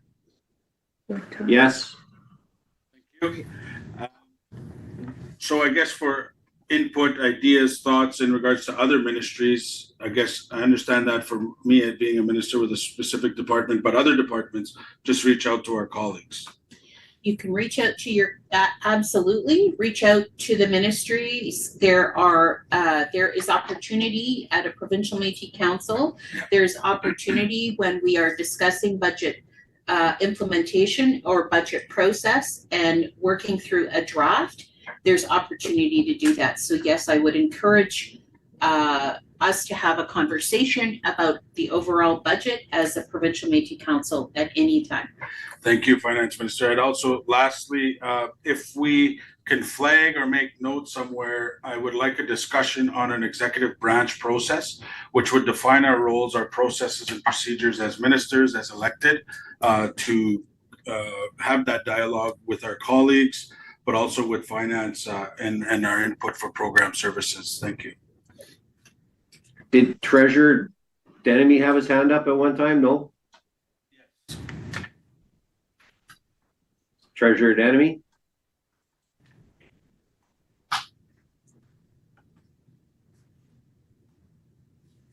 I guess my questions are to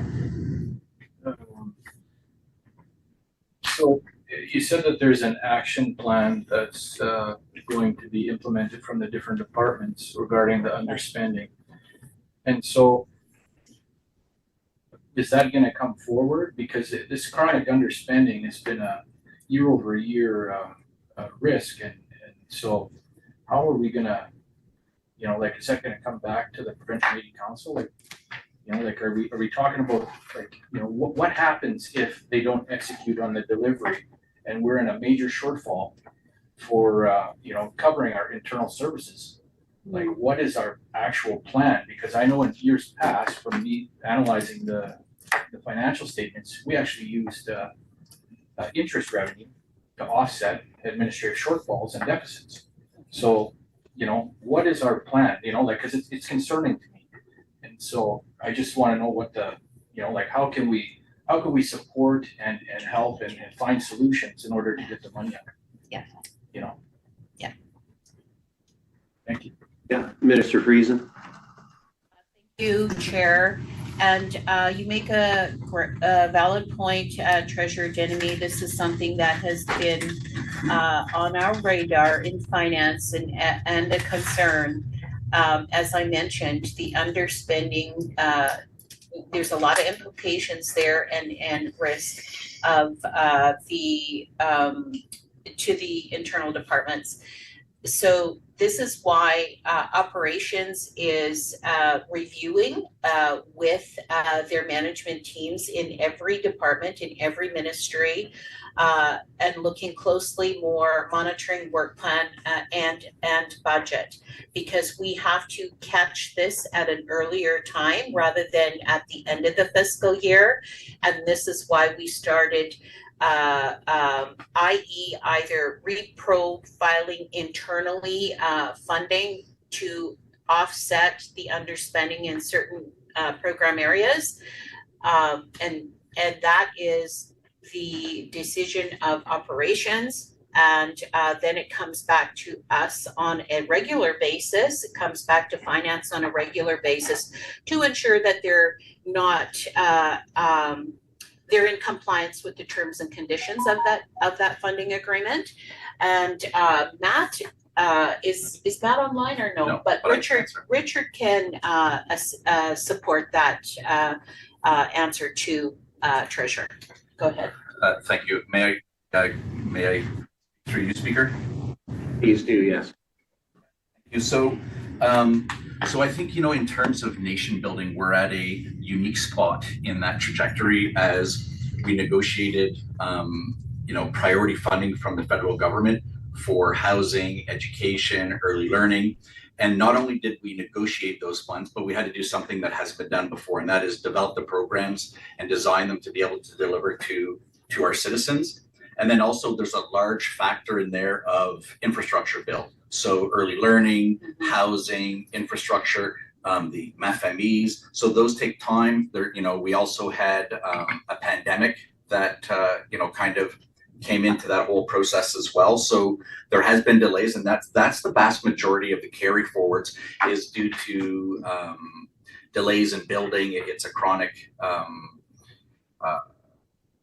I get, you know, people across the nation are seeing it where there's lack of access to resources, materials, cost of inflation, so on and so forth. So there's been a lot of kind of delays in terms of the build. of the foundational build of our government. But taking the time to do it right has been very important. Minister, I think, has done a very good job in terms of explaining how every time these things are highlighted, because the variance reports, our finance team is on top of this. We currently have outside third party, whether it be M&P or others, working with us to go over our finances and our projects. And so we're consistently working on these together. But this, I think, is a very unique phase that we're in nation building as a whole, because we're at the very beginning of building that foundation. So we are getting it right, but it is taking time. And so we just, that's why it keeps coming back to the finance committee, to the PMC, to keep everyone appraised of where we're at in the process. Mm-hmm. Thank you. Youth President Heiser. Thank you, Mr. Chair, and then thank you for everyone for this lovely information. One thing I just want to clarify is Minister Friesen. So when we are wanting to go to our departments, we get our work plan, and this is how we understand how funds are being spent. And so we're isolated to our own department, and then our department heads would go and have conversations with others. It's very tough because it's almost like creating more of those silos. And it would be very nice, and to reiterate Minister Morasti's point of having more of that cohesiveness and having that understanding at the PMC level. So basically just reiterating what Minister Morasti said is we need to have more of a overview and having an understanding just instead of coming from our departments, because when we are siloed, we're not knowing what is going on in other departments or ministries. So thank you. Thank you, Minister Friesen. Thank you, Chair. You make a good point, President. However, the intention is not to silo work loads within Métis Nation-Saskatchewan. It's actually the opposite. We'd like ministries to collaborate, and we've encouraged collaboration across the board. So this is an opportunity to talk with your colleagues on certain items or outcomes in the work plans, on how you as the youth president can support that outcome, and vice versa, how we can support the work plan for youth. So yes, we are encouraging collaboration across the board. So I appreciate the comment. Thank you. Thank you, Vice President Leclerc. Thank you very much, Mr. Chair, and thank you, Minister Friesen, for the information. When we talk about being siloed, there's the executive, for example, for whatever reason, President McCallum has decided that none of us will get a portfolio. So going back to Minister Morasti's point, you had said, well, you can request the information or have input into that sort of budgetary item to departments that you support. As Vice President, of course, I will support every department because I have not been given a specific portfolio. So those of us that don't hold a portfolio for whatever reason, how do we have input on all of those budget items? And the other thing that I wanted to sort of raise was around, we do approve the overall budget. That budget goes to the MNLA. They also approve it. But when it comes to new programming, like the 1.1 million for UPEP, where does the PMC have input on the direction of those funds? In terms of, for example, in a region, our regional directors will be concerned about whether or not locals can access it, or in the case of the youth, whether or not youth are included throughout that distribution of that money, or the women, or what have you.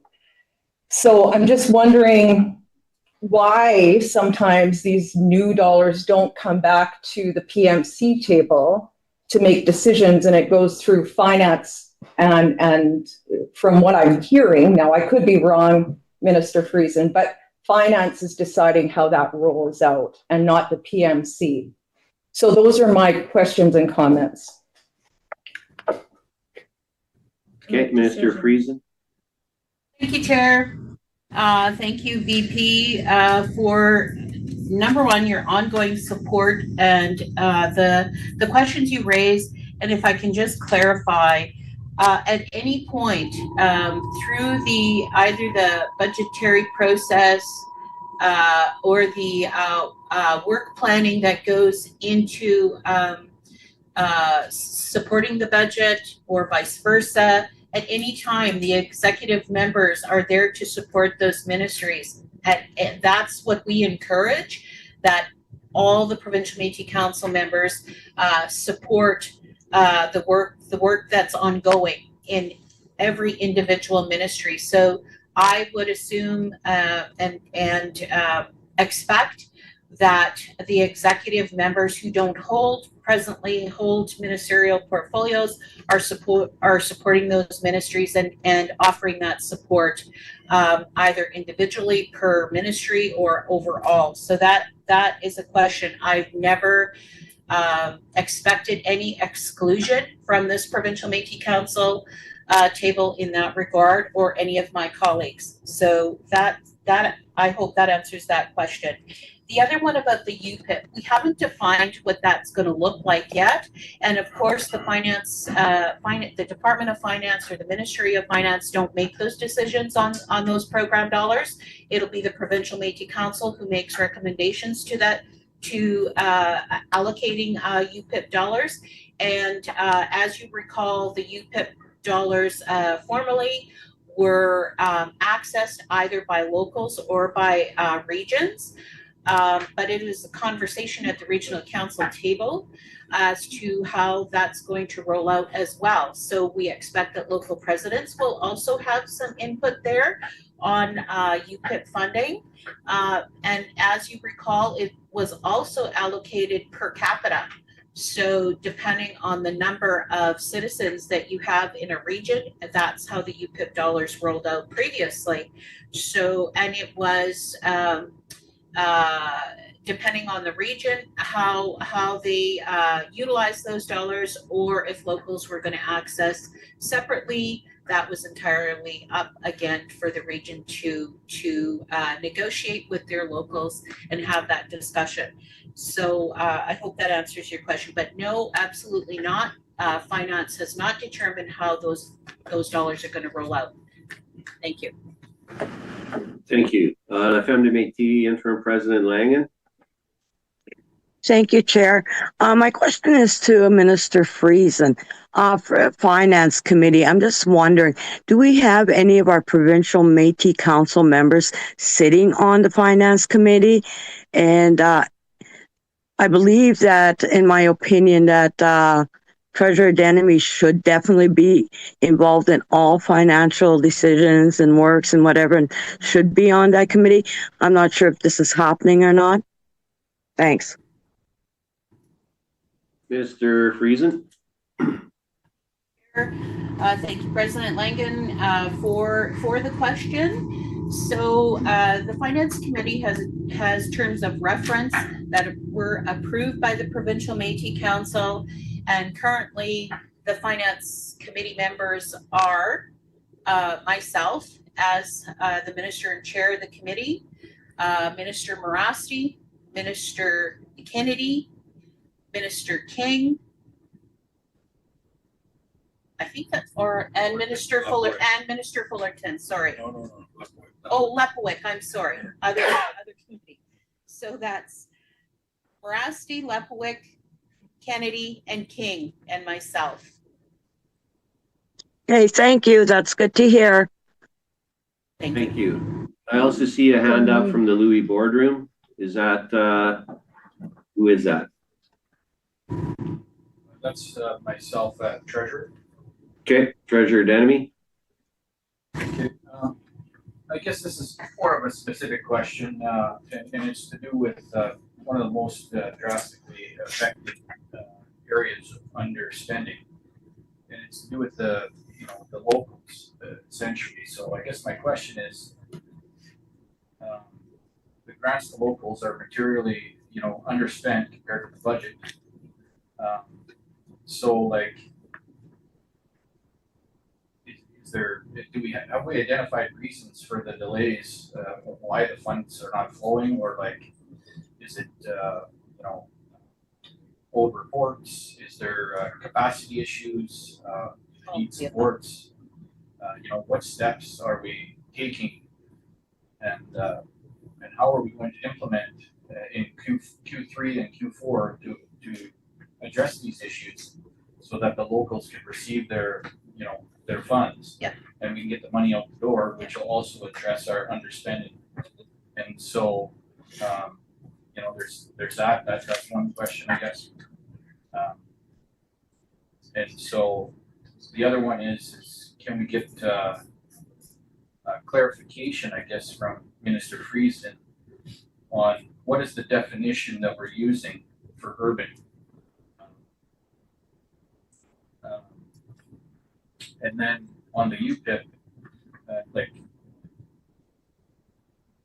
again, I'm not sure when our next Provincial Métis Council meeting is, but is there a way that we can expedite this to have a meeting regarding this? Because I think we're going to be on a break at some point, not meeting until January. And so what that's going to do is that's going to create pressure at the community level to roll out this program. And so if we can prioritize that and get a rollout date for as soon as possible, and that would be greatly appreciated. Okay. Thank you. Thank you, Treasurer. Minister Friesen. Thank you, Chair. Thank you, Treasurer, for your comments and questions. I can answer your question. So you're absolutely right. The underspending or the access points for locals, there are only there are a smaller number of locals who are accessing funding in those program areas, for all the reasons you mentioned. The capacity for locals to manage the budget and to report on the funding. That's been problematic, but we have overcome with those individuals, with those locals to assist, and finance has provided the support to assist those locals, and the departments that are responsible for the program, such as ELCC, they have also assisted those locals with their reporting, so that the funding isn't delayed. Deadlines for reporting are there for a reason. However, for one reason or another, some locals are not reporting on time, so we like to flag that. It's flagged by finance, and then we try to internally assist those locals where they're having those gaps. And because we want people to access the funding, we want locals and communities to access those dollars for their citizens. So we assist in several areas that will help them with that. So the definition that the federal government uses for that program, urban centers are larger urban areas such as cities. So we're not saying that we're only that funding is going to urban centers, but that's how the program was designed with the federal government, not for Métis Nation-Saskatchewan. So initially, if you look up the school food program with the federal government, it was initially designed for larger urban centers to address food insecurities. And the UPIP, I agree with you. We'll be having that conversation, the discussion about the UPIP rollout very, very soon, in the very near future. So I'm hoping to have an answer for you, Treasurer Denemy, on that in the very near future, like in the next week or so. Thank you, Minister. Minister Fullerton. Thank you, Chair. Actually, I'm just realizing that we still have a little bit to go. My questions can probably just wait until the end of this presentation, so I'll put my hand back up for after. Thank you. I believe the presentation is over, Minister. My apologies. Sorry, I just seen we were on page 9. So, can I ask just to go up one page? And so, listening, perfect, thank you. And, so coming into this role in Minister of, Health, Mental Health and Addictions, and really getting to understand, like when we look at these dollars, it's such a high amount, and, and really digging into it and knowing that this budget was previously made prior to, us coming in. And I think it would be beneficial of PMC or Minister of Finance or Operations to really start sharing some more educational pieces openly with our citizens and our regions and that, whether it's through social media or through little booklets or emails, whatever that we can share, because a lot of, for the ministry that I have the privilege of overseeing and working with the team, those are all contribution agreements. So you see like the 4 million and like those agreements all are very specific with a budget and a program that we're responding to. And, a lot of the times what I've seen too, and which I'm hoping our government, should be applying for dollars that we're never going to spend. When you come to carryover, it's because we have excess dollars that we didn't push out fast enough. And, for myself working with the team now is like, these dollars, is there a way that we can get it to the locals, instead of, having to send it back, that it talks about like negotiating with the funders and changing, the agreements. So there's a lot of work behind it. And it's very easily to think when you look at this budget and they're like, it's just cash sitting in a bank and we can spend it however we want. So I think really just sharing more of that educational piece, Minister Friesen, when we're talking these dollars, because not everyone understands or knows how this federal funding works, how each program is specifically tied to a certain agreement. We have to get really creative when we do need to move money around, just like with mental health, when we transfer the dollars over to the wildfire emergencies. Like there's a lot of work, so it's not I guess I'm just saying, like, I'm really understanding how the flow of the dollars are working, but more communication, more education. And then, yeah, I agree. Just asking questions to your colleagues, getting in there, reach out, and how we can, make sure that we're meeting the needs of the citizens, the locals are included, and all those steps are being taken. And so I do commit to that on my end, and I do thank you for this presentation today. But yeah, I guess no questions, just a comment for my colleagues, and then to operations. Let's just keep getting a little bit more of that education out as much as we can. Thank you, Chair. So Minister Friesen, is there a couple more slides in this presentation? Sorry about that, Minister Fulton. You might have been correct. The slide, I think it's completed. Okay, so it's just explanations. Okay. There is one page left. The variance analysis can continue, the last page. But I just wanted to make a comment for Minister Fullerton's question or suggestion. Thank you. Minister Fullerton, yes, of course, we would love to workshop finance during the workshop sessions at a MNLA. We've been requesting workshop. We had a workshop in did we have one in September? Yeah. Yes, we did.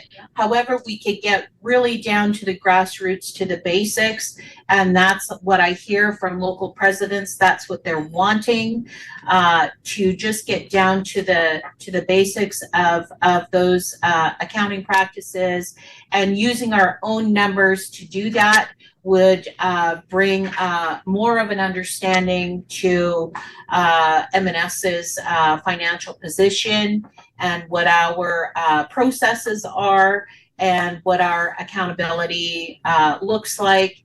And we'd love to do that. So, and that can also be offered per region. We're looking into, those types of workshops as well. And I think it's really important that everybody has the same level of information and is engaged in the accountability of M&S, because we are all responsible for that. So I'd love to have further conversation about that, but we are, as a ministry, already reviewing, what those opportunities look like and the workshops themselves. So thank you very much for the suggestion. Thank you, Minister. Secretary Hansen. Chair, thank you, Margaret. Minister Friesen. I participated last night on a workshop, and I really want to appreciate that opportunity for the individuals that come on to learn about the finances. When we talk about the workshop, is there any training that we can have for the PMC in regards to the terminology? Because it is so important us to understand, and maybe also provide an org chart for us, because it was really clear that we're really struggling with a communication process, and I hear the same thing today here. We were basically trying to figure out, as we're flying the plane, who's gives the last say and who should be involved, and making sure that how we're moving forward to make sure all of our citizens are involved and equally share these new dollars. However, one of the things that I picked up last night was the policies, and I'm not sure who can speak to that, because you mentioned on a couple occasions that there's new policies coming out. And my concern is, from the information, the new policies have to be definitely reviewed and passed by the PMC, simply because when we have staff and a finance individuals making decision on investments as big as $4.5 million without the input of coming to the PMC first, that is huge. So, it'd be really nice if we can have that org chart and those policies work through, so we all have a good understanding of the distribution of what the processes are, and not having a portfolio. And thank you for allowing us, providing us with the information in regards to making sure that we do and can participate with the ministries and go to them and speak to them about their budget. So when we do talk to the citizens, that we're providing all the same story. Thank you. Thank you. So we're going to go to Mr. Friesen. Does someone else have their hand raised in the Louis boardroom again? Or is that for you, Minister Friesen? It's for the treasurer. Okay, we'll go to Minister Friesen and then Treasurer Denemy, and then we'll have to break for lunch, and we'll do the economic impact right at 1 o'clock. So Minister Friesen. Thank you, Chair. The policies that we're talking of, the policies that we talked about last night at the workshop, are the internal control policies #1. That's specifically for operations of the Department of Finance, and they have the responsibility of ensuring all departments are following those internal controls. And so that's part of operations. That has nothing to do with the Provincial Métis Council. However, the other policies that I'm referring to, and I think Secretary Hansen you were referring to, is i.e. the draft financial investment policy that will come to the Provincial Métis Council for review and discussion and for approval to implement. So as mentioned, and just for the sake of our viewers, we had consulted with Myers Norris Penny to review our policies to ensure that we have policies in place that reflect our financial operations, and as a whole our accountability our accountability as a nation. So they have made some recommendations that are currently under review, which will come to the Provincial Métis Council for discussion. And we are, such as the investment policy. So that's that. And just to be clear, our management team, our senior management team, our administration do not make investment decisions on behalf of Métis Nation. They advise us, and there has been no approval for anything to happen. The investment was moved from the term, because the term was up, to a